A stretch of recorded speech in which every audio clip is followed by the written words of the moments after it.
biz Rossiyadamiz. Rossiyadagi qonunlari ham hammasi bu ruslardiki. O'zbekistonda ham O'zbekiston bizniki. Biz misol O'zbekistondan Xitoylar bizga ishlagani bormadi. Bizni ishimizni olib qo'ymadi. Ular bizni ish bilan ta'minlagani bordi. Biznes ochdi. Lekin ularni biz sig'diryapmizmi?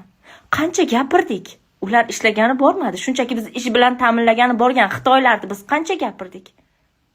O'zbeklar Toshkentda unaqa bosdi, Toshkentda harom havo bosdi, Xitoylar keldi deb. Bad Rossiya. Xolasa ertaga meni deport qiladi. Xolasa 1 yildan keyin, xolasa bu ularning qonuni. U qiynalayotgan o'zbeklar endi bir ikkita video chiqarib qo'yishsa, voy hammani xo'rlayapti degani emas. Notinchlikdan, misol bir narsa manetda paq qaytsa, biz ham yuragimiz puq qaytyapti. Shatlarda o'ligimiz qolib ketmasin deyapmiz. Ketgimiz kelyapti O'zbekistonga. Nechta ajrashgan ayol? Mana kecha kommentariyam o'qinglar, nechta ajrashgan ayollar darkitimga yozyapti. Shoiraxon to'g'ri gapirdingiz deb. Hozir biz ham borib O'zbekistonga qolgan bolalarimizni borib quchoqlab yotgimiz keladi. O'zimizni uyimiz bo'lishini xohlaymiz.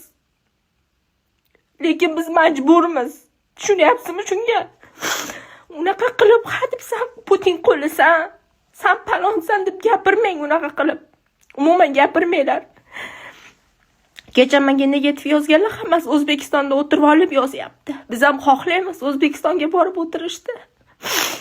Lekin sharoitlarimiz to'g'ri kelmayapti bir-biriga. Unisidan qarzimiz bor, bunisidan kreditimiz bor, kamchiligimiz bor. Anu alimentni qisqartirgan erkaklarda ayollarimiz biz. Nimaga tushunmaysiz shuni? Ayol kishi o'zini shunaqangi tutib turadiki, bildirmaydi ko'p narsani. Lekin bunaqa qilib azoblamanglar musofirlarni. Urush bo'layotgan bo'lsa, boshqa bo'layotgan bo'lsa, o'lib ketsak shahid ketamiz. Musofirda o'lsak shahid ketamiz. Miyani zaharlamanglar. Boshqarayotgan Saida Mirziyoyeva prezidentlar O'zbekistonni boshqaryapti. Agar juda vaziyat nima bo'lganda, misol biz bitta uyimizdagi farzandimizga kerak bo'lsa, tarbiya bera olmaymiz. Gapimiz kirmaydi.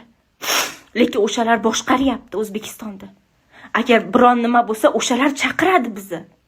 Sizlar aralashmanglar u narsaga, chaqirmasligiga. Vaziyat juda og'irlashib ketsa, o'shalar bizga beradi, chiqib kelinglar baqa deydi. Ana o'shanda haqiqatda vaziyat og'irlashib qopti deb biz borarmiz. Bo'ldi-da endi.